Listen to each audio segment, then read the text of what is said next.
Hey everybody, what's going on? It's me, Marisa, Dianetics, whatever you want to call me.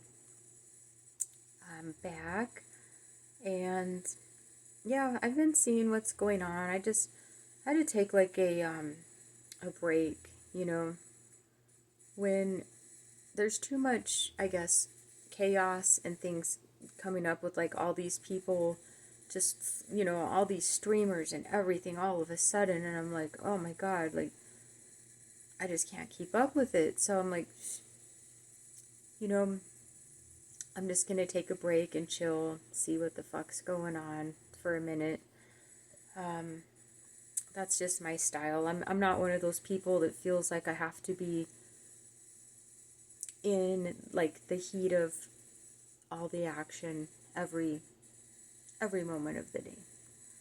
Because I really don't. Especially in today's day of protesting Scientology. Um, it's a lot different. It's really a lot different than what I'm used to. Um, I was able to experience the anonymous protesting days, and I was a part of it.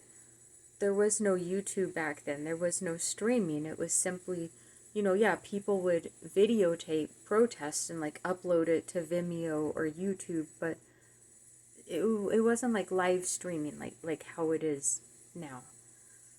And you also, I would think the main the main thing I want to say is there was no monetization back in the anonymous era. So the people who were protesting, I think maybe it was a little more altruistic because they weren't getting paid for it. They were out there protesting for free. What I see today is like, yeah, there are a lot of altruistic protesters, and people give LA a hard time. What I can say as someone, I've said before, I was born in California, you guys. I grew up in Arizona. I go to California like 4 times a year to see my family. I go to LA a lot.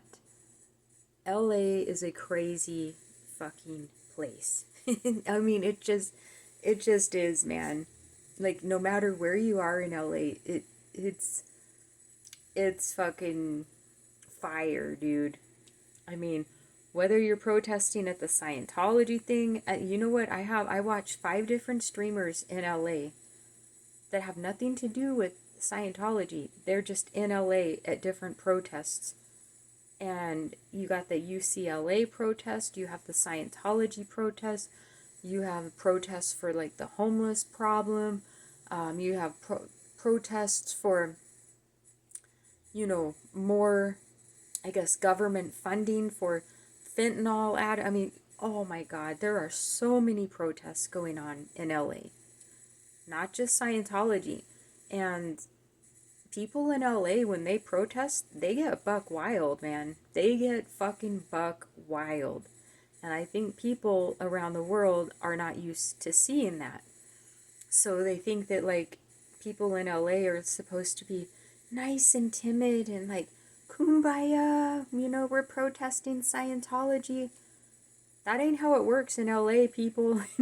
I hate to fucking burst your bubble, but I have yet to see one protest in LA since the fucking 1980s where it is a kumbaya and everybody holds hands and protests. That's not fucking Los Angeles, people. People fucking fight, they fucking scrap, they fucking throw fucking chingazos, the fucking cops. I saw Michael's arrest. I would say his arrest out of everyone I've seen so far seems to be the most rough. His seems to be the roughest arrest I've seen from the LAPD so far. I've really been looking at the LAPD and how they're handling the protesters. And from my perspective, they've been pretty fucking nice, you guys. LAPD, they've been very nice as far as how they arrest people and let people go. Michael is the first one that I was like, ooh, Yeah, that's the fucking LAPD I know, is how they arrested Michael. Now what I have always said, and my theory is, a lot of you have to understand how like police units work. Okay? If you have like a bunch of brand new cops that have to have training and learn how to arrest people, what better spot to go than Big Blue? So my theory is they're going to Big Blue because they're training a lot. I can tell a lot of these cops are brand new. And they're going there as training. Like, hey, we're going to train you how to arrest people and how to do this and how to do that. So they go to fucking Big Blue, and if somebody breaks one little tiny law, and California compared to Arizona where I live, we do have drastically different laws, but both of our cops can get fucking down and dirty and fucking nasty. And you know what? The court system takes the cop's side 95% of the fucking time. It's what people don't understand. I saw someone saying, like, well, can it be taken into consideration that Michael's dad was an LAPD officer that abused him? And don't get me wrong, I love Michael. I've met him. I love him with all my heart. But my answer to that is no. It's fucking court. Unless if Michael seriously injured that cop or killed that cop, there would be no need for the court to get into Michael describing how he was raised by his abusive police father. Which my heart goes out because I have a police uncle. And man, he is like the most racist motherfucker I've met in my life. He's like 75, 70. He's a retired Maricopa County police officer. So, Michael, my fucking heart, mi corazón goes out to you, dude. To have a dad like that, I can only fucking imagine. But I think eventually that these cops are going to get sick and tired of what the fuck is going on at Big Blue. They're going to get sick and tired of it. And they're playing nice right now because they have to. As you guys watching this, you don't understand the reputation and the history of the LAPD. If you're not from, like, the US, and if you didn't really pay attention to, like, the Rodney King shit that went down, like O.J. Simpson, all this shit in LA with, like, racial turmoil with the LAPD, if you are not educated on that, you don't really know the history of the LAPD. So they're playing nice. They have to. They have to put on this facade that they're friendly and whatever. But yeah, man, I saw that cop, he kind of pushed Michael and Michael touched him. And if you touch a cop, it like they look at it as you're trying to kill them. And they can just say they felt threatened and they felt their life was in danger. And you know what? Our court systems will fucking take the cops' side 90% of the time. It's just how the system is. I have had to deal with our system 3 times personally myself, and I have seen numerous good friends of mine have to go through the system and how it goes with like plea deals, plea bargains. True story, I used to have a friend that would deliberately resist arrest. So he would like commit a crime. So they say there would be like a big protest or whatever, right? And they would go to arrest him and he would resist arrest because his philosophy is, I would rather get charged for resisting arrest than, I don't know, whatever it is, like disturbing the peace or being a public nuisance, causing chaos and destruction. because he's like, if you get arrested for resisting arrest, he's like, what does that mean? What am I resisting? It doesn't say. It just says resisting arrest. And I'm like, you know what, man? that's actually fucking true. And he used to get off every fucking charge by resisting arrest. I shit you not, man. This guy was like a fucking, I don't know, a fucking trip. One of those like calculated motherfuckers that's like, I'm just gonna resist arrest and get charged with this, and you know, they're gonna end up dropping this charge because what can they prove? They can't prove what I was resisting. Yeah, our system is a fucking trip. So, with that being said, you know, I don't understand people that are like, why are they protesting and why are, you know what, this has been the whole fucking point for you people watching like Scientology shit for the last like 15 years, 20 years. What's going on today is what should have been occurring like a decade ago. But it wasn't occurring because we had people like Mike Rinder, the Headleys, Tony Ortega, you know, I'll even say Karen. I'm sorry, I'm just going to throw it out there.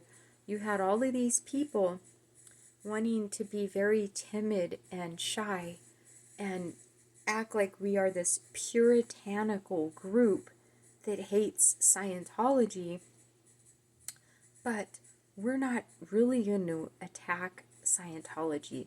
We're just going to talk about how shitty Scientology is 24 hours a day.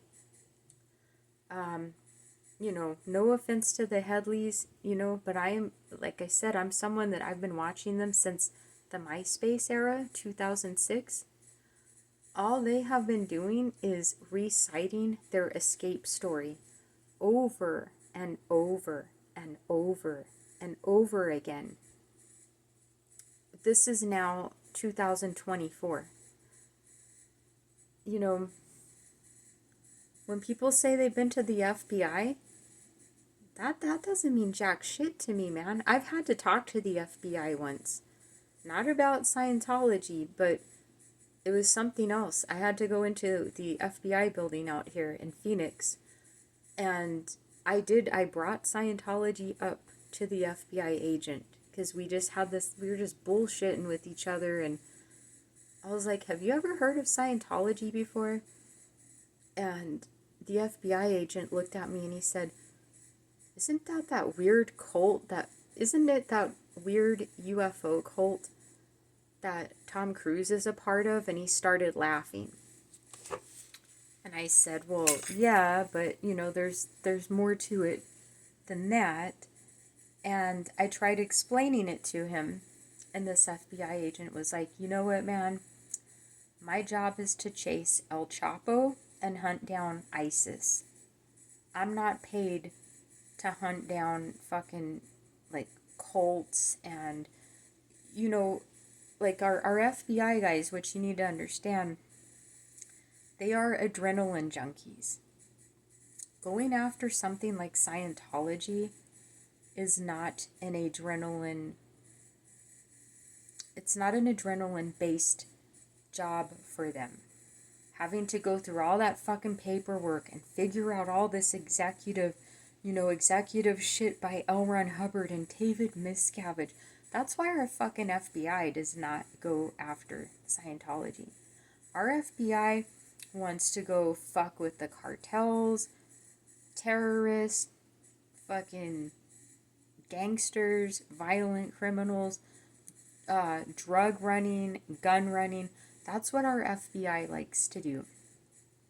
Our FBI does not like dealing with cyber crimes, and they don't like dealing with,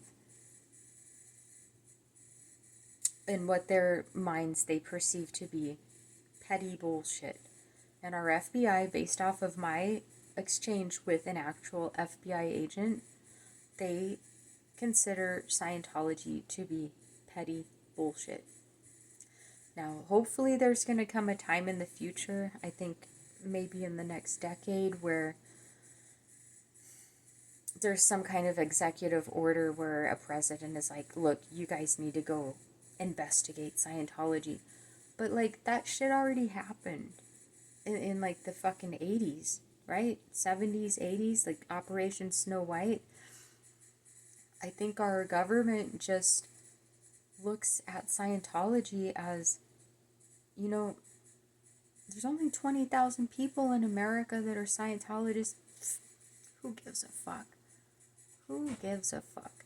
That's how our FBI is, and that's how they fucking operate. So, just wanted to talk about that part. I guess the second part, yeah, oh my god, it's like all this fucking crazy shit about, yeah, like Aaron, and I don't get it, you guys, okay, because to me, and no offense to Aaron, I consider Aaron's sex life and marital life to be very fucking plain and boring. It is pretty much the norm in America right now for a male that's Aaron's age. And as a woman who's I consider myself pretty experienced with men. I'm in the dating scene. I don't know if I said this before. I was an erotic entertainer from 23 to 28 years old. When you have to do that type of profession, you have to understand the psychology of men, like their psychology, sexuality psychology, what they want, why they're thinking the way that they're thinking, why are they wanting to see you when they're married, or why they're getting a divorce. You have to talk to them and figure this shit out. So I got a pretty, I would say, grandiose education in my 20s of the male psyche. What I do have to say to you women giving Aaron a hard time, you ladies, I think are coming across quite crazy, obsessive, stalkerish, and then here is the reason why. When you meet a man and he tells you up front what his expectations are, and he says, hey, I'm married, if you want to have fun, if you want to go out, you want to have sex, that's cool. I am not getting emotionally attached to you. When you have a man say that to you, he's telling you his boundaries. And you as a woman need to respect those boundaries. Okay? Now, I hear these girls are like, but I know him.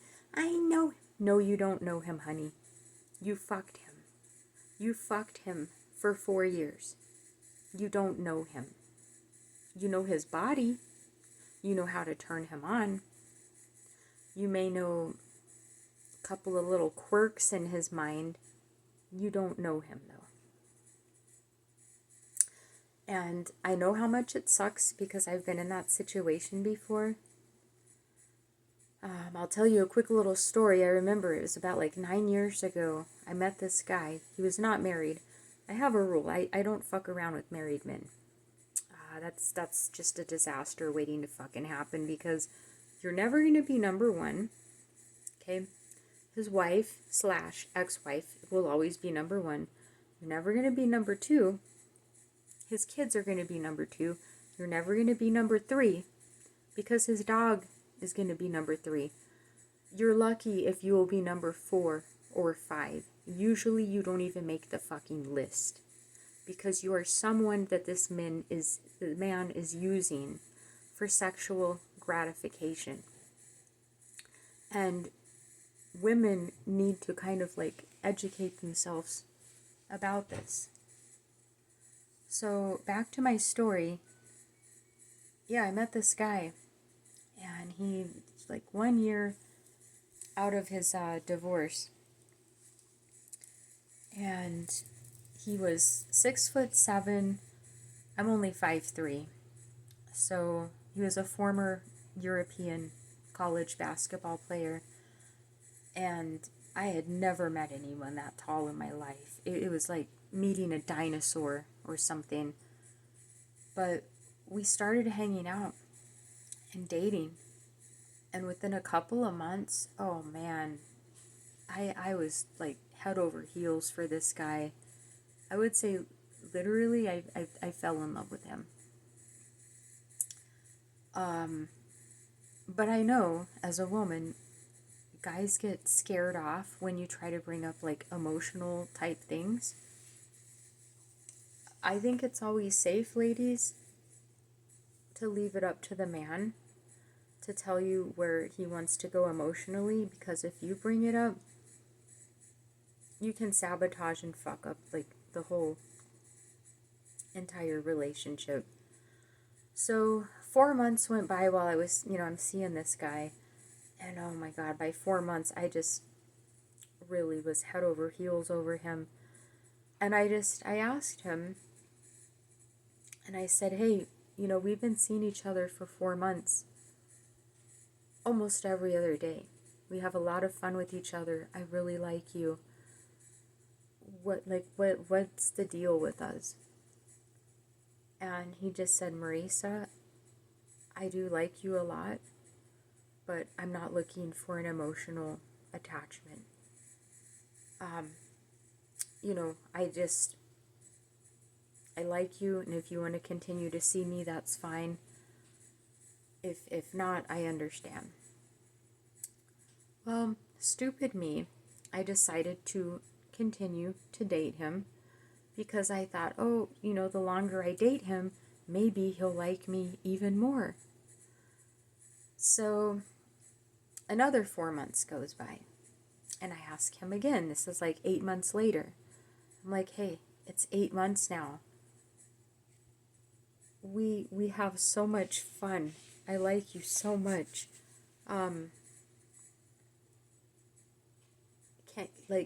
Can we please be like a serious item? And he's like, no, Marisa, I've told you before, I'm sorry. I don't want anything serious. And I had to just suck it up. What are you going to do when someone tells you what they want?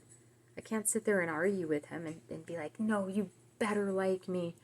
I guess I could have gone crazy, but that's not my style. So, anyways, this went on for about 18 months, dating this guy, because in my heart, I'm thinking he's going to fall for me someday. Never happened. What happened was he went out on Halloween with his friends. He went to a Halloween party, and he met a 6 foot tall blonde girl. And again, he was 6'7". So he met this 6 foot tall blonde girl that he just fell for immediately. And about 3 days later, he just dumped me like hot potatoes. And I felt like my whole world crashed down on me. I was like, how can you do this? We spent like the last 18 months together and blah, blah, blah. And, I remember going to his house crying because I had to have him tell me in person. And he told me in person. One thing he told me, and I think it's pretty funny about now. It's funny now. But he says, Marisa, our height difference has always bothered me. I laugh about it now, but at the time I was like, wow, like being told that you're getting dumped because you're like shorter than your 6'7" tall basketball boyfriend. But I remember I went through a manic depression. It probably lasted about close to a year. I'm not kidding. I was really, really sad. And he's still with this girl to this day. They're not married. I don't think he wants to get married again because of being divorced one time. But it taught me a lot. You know, I had two choices. When he told me that he's no longer interested in me, because he did tell me the whole time, hey, we don't have a serious relationship. I'm not emotionally invested in you. So that's not his fault. That's my fault for staying with a man that didn't give a fuck about me. And a lot of us women tend to do that, and then we get angry at the man and act like it's the man's fault. No, it's not Aaron's fault if he tells women, and from my understanding and from what I have seen from Aaron, when he meets women, he tells them up front, I'm married, I want to have fun, I am not going to have an emotional relationship with you, but if you want to have fun with me and you want to date me, it's all gravy. These women that meet Aaron know this. They are not Aaron's girlfriends. They are not in a relationship with him. They are his side piece. Now, when Aaron meets someone that he finally has feelings for, he's going to get rid of his side pieces. And you know what those side pieces need to do? They need to put their fucking heads down, realize that they got involved with a married fucking man that told them straight up that the man wanted nothing to do with them emotionally. And these women need to realize that they got caught up because they have low fucking self-esteems.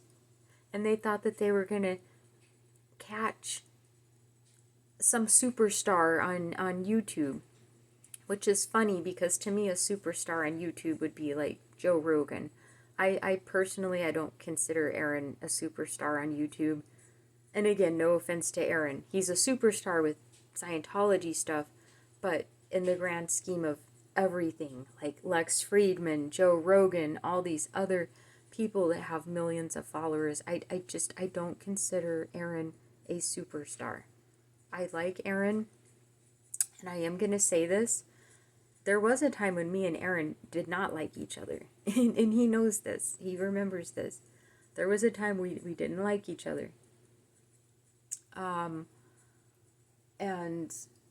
this was many years back.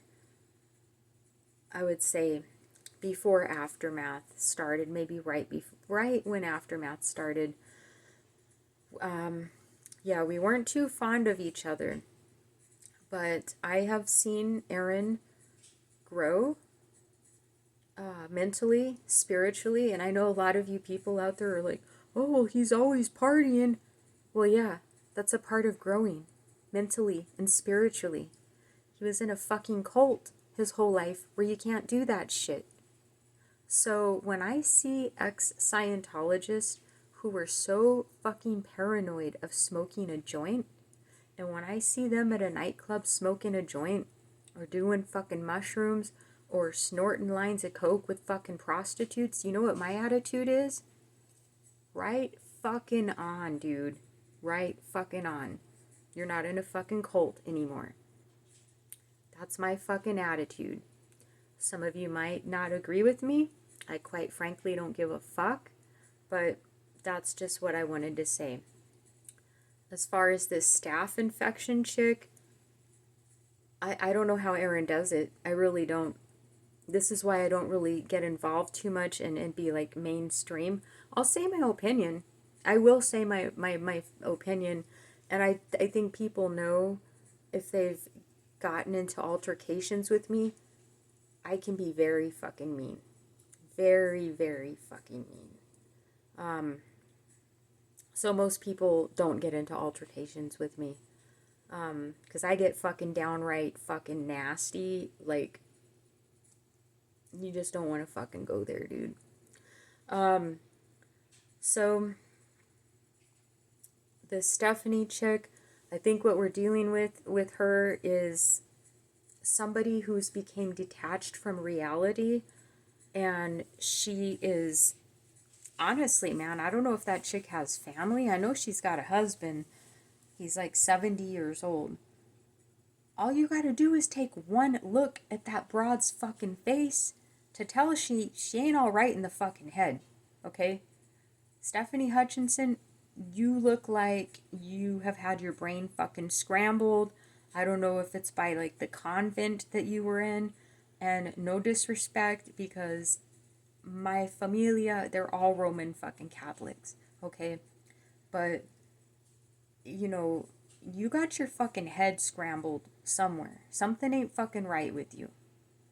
The fact that you're this obsessed over fucking Aaron and writing about him, I really, and then you're constantly quoting, I should say misquoting things from Scientology. It's pretty fucking funny. And you make yourself look very stupid. Because Scientology is a very difficult thing to understand. It's not easy. It's not for the fucking light of heart. If you think that you understand Scientology because you've watched all of the Aftermath episodes, no. You probably understand 5% of it. The only reason I understand it is because I was literally fucking born and raised in it. And I will repeat again, yes, my parents were fanatical, die-hard Hubbardites, as they call them. L. Ron Hubbard, fanatical fucking worshippers. And, you know, I've discussed this with Nora before, I think, on her channel. We both were born in the Bay Area. I was born in Hayward, California. I still have my picture, my naming ceremony picture, which is like a Scientology baptism. I have that when I was like a little baby, and you could see the Scientology minister. He's like this hippie dude with long hair, and my parents in the background. No, I'm not publishing it, dude. My second gen friends have seen it. It's not up for public display. It's kind of personal. But so I literally was raised, my parents were already 3 years deep into Scientology when I was born. And you know, we moved to Arizona when I was about 3 or 4 years old. And the way Scientology in Arizona is, it's entirely different than like California and Flag. I mean, back in the 80s, Arizona and Phoenix was just like a podunk fucking city. Phoenix was nothing in like 1985, 1990. I don't think it was until 2006 that Phoenix started just fucking booming. So, you know, my sister was the executive director of the Phoenix org for about 15 years. So when you're raised in Scientology with two parents that are fanatically obsessed in it, and your sister is the head honcho for the entire fucking state, and you're a little kid and a teenager, you get fucked with a lot. You get used, you get brought into orgs so that people can practice auditing on you. You know, you get called in for sec checks for no fucking reason. You know, I remember being at the org 6 years old, just hanging out with my mom, minding my own business. Like, hey, Marisa, can you come with me for a minute? And they're putting me on the fucking cans, giving me a children's sec check. Or a whole track sec check. I've had so many Johannesburg sec checks, I can't even fucking count. I would say the whole track in Johannesburg sec checks are probably the worst for a child because they ask some pretty fucked up questions in those. So, yeah, that's what I grew up with. I grew up with not liking Scientology at all. I always hated it. I never liked Scientology. I did have an advantage of going to public schools, and I think that played a large part in it because all of my friends were Catholics going to public schools. Everyone was Catholic that I grew up with. Maybe it's a Southwest thing or being close to Mexico. I don't know. Everyone was like fucking Roman Catholic. And the few times I would try to bring up Scientology to my friends, they would look at me like I was a fucking weirdo. And again, this is like the 80s and the 90s. But a couple of times my best friends, I would say, hey, have you ever heard of something called Scientology? And I remember my friends, my girlfriends would look at me like, what? What did you just say? And then I just knew to be like, oh, never mind. I don't know. Because all of my friends thought Scientology was so fucking weird and creepy. No one fucking heard of it back in the 80s and the 90s. So I had to just grow up with it and basically live a double life in my house. I'm an only child, by the way. I do have a half-brother and a half-sister. My half-sister is the one that was the executive director of the Phoenix org. She's like 10 or 11 years older than me, and she did not even meet me till she was 13 because she lived in California with my grandparents. My half-brother is like 12, 13 years older than me. I have not talked to him in 13 years now.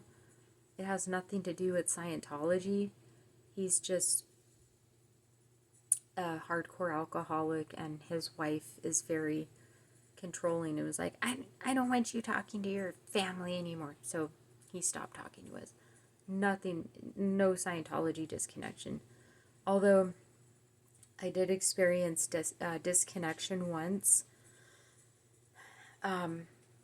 My mother was declared in about 2006 because she was on the Free Zone website talking shit about David Miscavige. And my mom, back in '06, the internet was a lot different back then.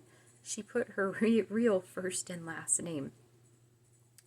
So they researched my mother and connected her to being, the mother of the executive director of the Phoenix org, which is like a big fucking deal. So they ordered my mom to make amends. She said, no, I'm going to say how I feel. And they're like, well, we're going to have to declare you an SP.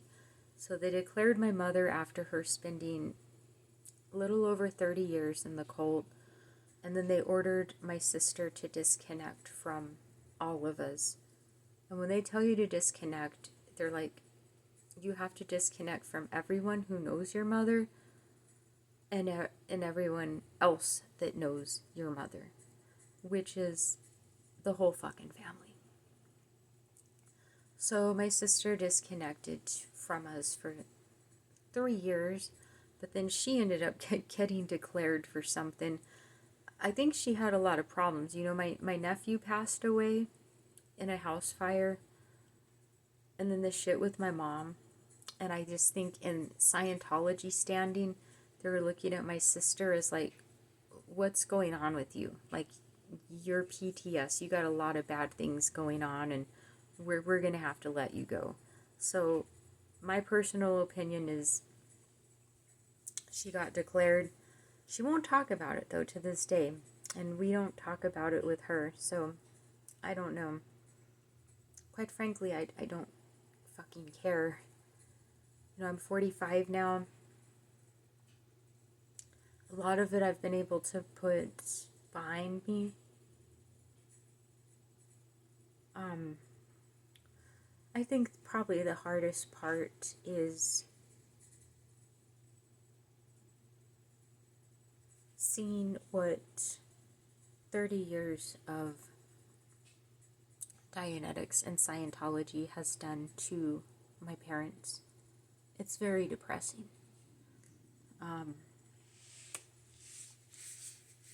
My mom is 75. My dad is barely 71. My dad has the body of almost a 90-year-old man. From diabetes, congestive heart failure, not taking care of himself, thinking that he's invincible because he's clear. I've had to call 911 on my father twice in the past year and a half because he stops breathing. And again, I am his only child. Between him and my mom, I'm the only one. My mom's first marriage, she has my half brother and sister that I don't talk to. But I see my mom, and my mom is 75, and she's turned into just a very angry, hate-filled, vile woman. And she never used to be like that. And I do blame Scientology on her mental decline. I'm sorry for holding my face. It feels like it's going to keep me from crying if I hold it like this. So,